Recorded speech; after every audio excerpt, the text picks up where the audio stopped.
नमस्कार. कधी विचार केलाय का की आपल्याला यशस्वी होण्यापासून रोखणारी गोष्ट दुसरी तिसरी कुठली नसून ती आपल्या आतच असू शकते? चला, आज आपण याच स्वजागरूकतेबद्दल म्हणजे सेल्फ अवेअरनेसबद्दल बोलूया. पाहूया काय आहे ही संकल्पना आणि तिच्यात नेमकी कोणती शक्ती दडलेली आहे. 2500 वर्षांपूर्वी विचार करा. इतक्या वर्षांपूर्वी महान ग्रीक तत्ववेत्ता अरिस्टॉटलने मानवी भावनांबद्दल एक अशी गोष्ट सांगितली जी आजही तितकीच खरी वाटते. त्यांनी म्हटलंय की राग येणं सोपं आहे, पण योग्य व्यक्तीवर योग्य प्रमाणात योग्य वेळी आणि योग्य कारणासाठी राग होणं, बापरे, ते अजिबात सोपं नाही. ह्या एका वाक्यातूनच कळतं की आपल्या भावनांवर नियंत्रण मिळवणं हे किती मोठं आव्हान आहे. ओके, तर आज आपण स्वजागरूकतेच्या या दुनियेत एक मस्त प्रवास करणार आहोत. आपण सुरुवात करणार आहोत भावनेच्या कोड्यापासून. मग पाहूया भावनिक बुद्धिमत्ता म्हणजे काय, त्यानंतर एका स्वजागरूक व्यक्तीमध्ये नेमके कोणते गुण असतात ते समजून घेऊ, हे गुण कसे विकसित करायचे आणि शेवटी आपल्या आतल्या कंपासबद्दल म्हणजेच आंतरिक दिशादर्शकाबद्दल बोलूया. चला तर मग सुरू करूया. चला तर मग सगळ्यात आधी आपल्या आतमध्ये सतत सुरू असलेल्या एका गमतीशीर लढाईबद्दल जाणून घेऊया. हो, एक लढाईच असते ती. हे बघा, आपल्या आतमध्ये ना जणू काही दोन वेगवेगळी मनं काम करत असतात. एक आहे आपलं तार्किक मन किंवा रॅशनल ब्रेन, जे विचार करतं, लॉजिक लावतं. आणि दुसरं आहे भावनिक मन म्हणजे इमोशनल ब्रेन, जे फक्त भावना आणि आवेगांवर चालतं. आता खरं यश तेव्हाच मिळतं जेव्हा या दोन्ही मनांमध्ये, या डोक्यामध्ये आणि हृदयामध्ये एक योग्य बॅलन्स साधला जातो. आणि हेच तर सगळ्यात मोठं चॅलेंज आहे. आपल्याला अनेक वर्ष असं वाटत होतं की जो हुशार आहे, ज्याचा IQ जास्त आहे, तोच आयुष्यात यशस्वी होणार. हीच जणू यशाची गुरुकिल्ली मानली जायची. पण खरं सांगायचं तर ही गोष्ट पूर्णपणे खरी नाहीये. IQ हा त्या मोठ्या चित्राचा फक्त एक छोटासा भाग आहे. डॅनियल गोलमन नावाच्या एका प्रसिद्ध संशोधकाने यावर खूप काम केलंय. आणि त्यांच्या संशोधनातून काय समोर आलं माहितीये? आपल्या आयुष्यातल्या यशामागे आपला IQ म्हणजे बुद्ध्यांक फक्त आणि फक्त 20% जबाबदार असतो. हो, फक्त 20%. मग साहजिकच प्रश्न पडतो, जर IQ फक्त 20% आहे तर मग उरलेले 80% काय आहे? अशी कोणती गोष्ट आहे जी यशासाठी इतकी महत्वाची आहे? आणि या प्रश्नाचं उत्तर आहे भावनिक बुद्धिमत्ता, म्हणजेच इमोशनल इंटेलिजन्स किंवा थोडक्यात EQ. आता EQ म्हणजे काय? तर सोप्या भाषेत सांगायचं तर आपल्या स्वतःच्या भावनांना ओळखणे, त्यांना समजून घेणे, त्यांना कंट्रोल करणे आणि त्याचबरोबर इतरांच्या भावनांनाही समजून घेण्याची क्षमता. आणि सगळ्यात महत्त्वाची गोष्ट, या सगळ्या इमोशनल इंटेलिजन्सचा जो पाया आहे तो आहे सेल्फ अवेअरनेस म्हणजेच स्वजागरूकता. ह्या पायाशिवाय तुम्ही EQची इमारत उभीच करू शकत नाही. त्यामुळे सगळं काही सुरू होतं ते स्वतःला ओळखण्यापासून. बरं, मग आता प्रश्न येतो की ही स्वजागरूक व्यक्ती नक्की ओळखायची कशी?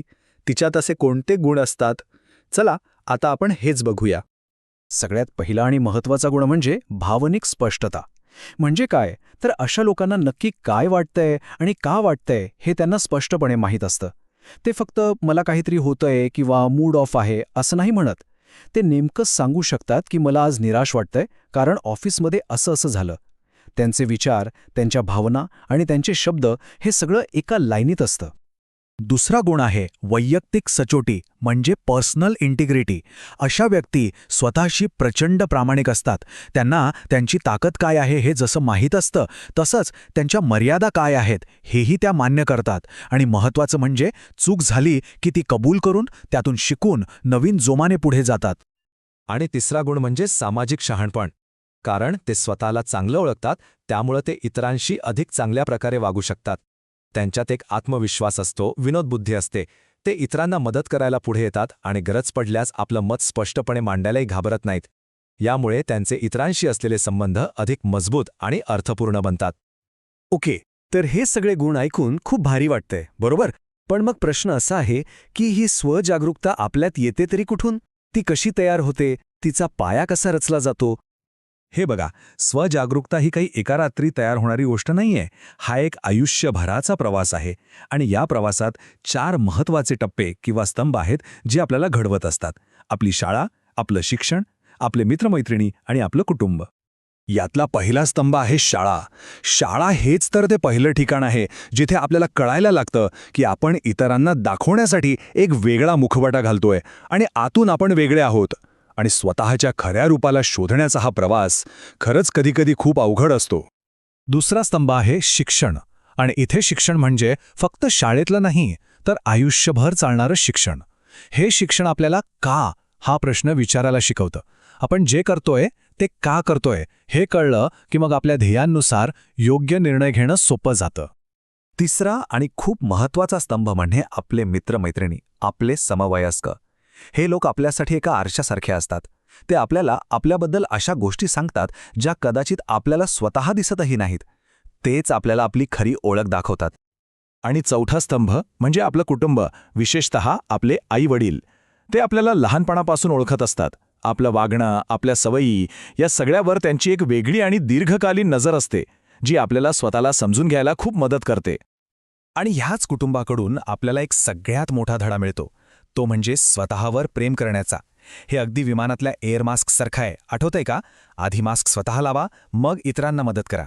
तसंच जर तुम्ही स्वतःवरच प्रेम करत नसाल तर तुम्ही दुसऱ्यांवर खरं प्रेम कसं करणार? चला आता या सगळ्या गोष्टी एकत्र आणूया. एक छोटीशी पण खूप अर्थपूर्ण गोष्ट सांगतो, जी स्वजागरूकतेचं महत्त्व अगदी अचूकपणे सांगते. एक खूप प्रसिद्ध व्हायोलिन वादक होते. ते म्हणाले, जर मी 1 दिवस सराव नाही केला तर ते फक्त मला कळतं. जर मी 2 दिवस सराव नाही केला तर ते संगीत समीक्षकांना कळतं. आणि जर मी 3 दिवस सराव चुकवला तर ते सगळ्या प्रेक्षकांना कळतं. किती खोल अर्थ आहे यात. याचा अर्थ काय? तर आपल्या कामाचे, आपल्या प्रयत्नांचे सगळ्यात पहिले आणि सगळ्यात महत्त्वाचे समीक्षक आपण स्वतः असतो. आणि हेच तर स्वजागरूकतेचं सार आहे. जी व्यक्ती स्वतःला ओळखते तीच स्वतःशी प्रामाणिक राहू शकते. आणि जी व्यक्ती स्वतःशी प्रामाणिक असते ना, तीच इतरांशीही प्रामाणिक राहू शकते. हा प्रामाणिकपणाच खऱ्या नात्यांचा आणि खऱ्या यशाचा पाया आहे. तर मग आता आपल्यासाठी एक प्रश्न आहे. जर आपल्याला हे कळलं असेल की स्वजागरूकता हीच यशस्वी आयुष्याची मास्टर की आहे, तर मग विचार करा, या किल्लीने आपण आपल्या आयुष्याचं पहिलं कोणतं दार उघडणार आहोत.